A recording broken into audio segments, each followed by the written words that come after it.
का विवाह हुआ था और उसने अपने पति और ससुराल वालों के साथ एक जॉइंट फैमिली में रहना शुरू कर दिया था।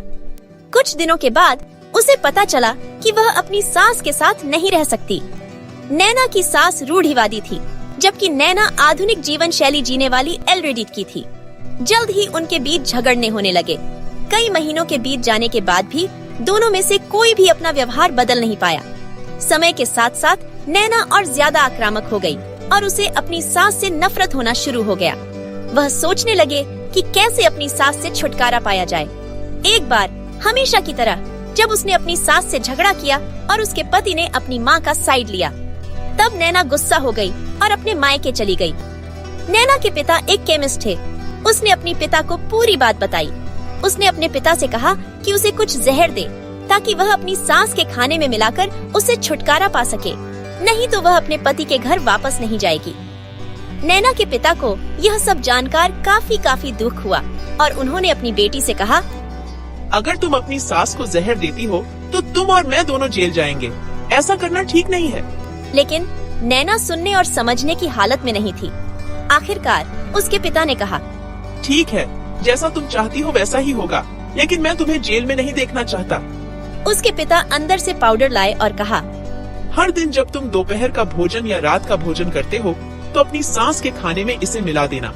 इससे धीरे धीरे कुछ महीनों में वो मर जाएगी और लोग सोचेंगे कि वह प्राकृतिक रूप से मरी है। उन्होंने यह भी कहा, क्योंकि किसी को भी तुम पर शक नहीं होना चाहिए, इसलिए आज से तुम अपनी सास के साथ नहीं लड़ी होगी, बल्कि तुम उनकी देखभाल करोगी।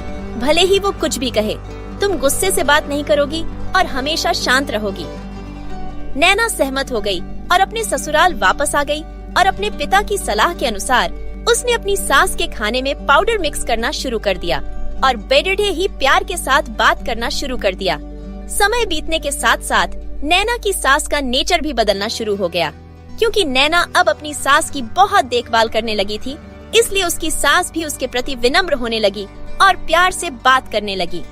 5 महीने बीत गए और नैना खाने में पाउडर मिक्स कर रही थी, लेकिन अब घर का वातावरण बदल गया। कोई झगड़े नहीं थे, दोनों एक दूसरे की तारीफ करते। अब ऐसा लगता था मानो दोनों का रिश्ता माँ और बेटी का रिश्ता हो। अब नैना को चिंता होने लगी कि पाउडर की वजह से उसकी सास जल्द ही मर सकती है। वह अपने पिता के घर पर गई और उनसे कहा, पिताजी, कृपया मुझे उस जहरीले पाउडर के प्रभाव को ठीक करने के लिए इलाज बताएं। मैं अपनी सास को खोना नहीं चाहती। वह मेरी माँ की तरह है और मैं उससे अब बहुत प्यार करती हूँ। उसके पिता मुस्कुराए और कहा, कौन सा जहर? मैंने तुम्हें बस एक स्वीटनर दिया था। नैना हैरान थी और उसने अपने पिता से पूछा कि उन्होंने ऐसा क्यों किया। पिता ने कहा, बेटा, अगर तुम किसी दूसरे इंसान से प्यार चाहते हो तो तुम्हें भी उसे प्यार देना होगा। रिश्ते एक गाड़ी की तरह होते हैं और हम उन पर लगे पहियों की तरह। जब तक सभी पहिए ठीक से आगे नहीं बढ़ेंगे, तब तक गाड़ी ठीक से नहीं चल सकती। इसी बात का एहसास दिलाने के लिए मैंने ऐसा किया और तुम्हें अपनी सास के प्रति नम्र रहने को कहा। तुम्हारी अच्छाई देखकर उन्होंने भी अपने आप को बदला और तुम्हें समझना शुरू किया। तुम दोनों ने एक दूसरे के लिए अपने आप को बदला। यही कारण है कि तुम अपनी सास के लिए आज मेरे पास भागते हुए आई हो।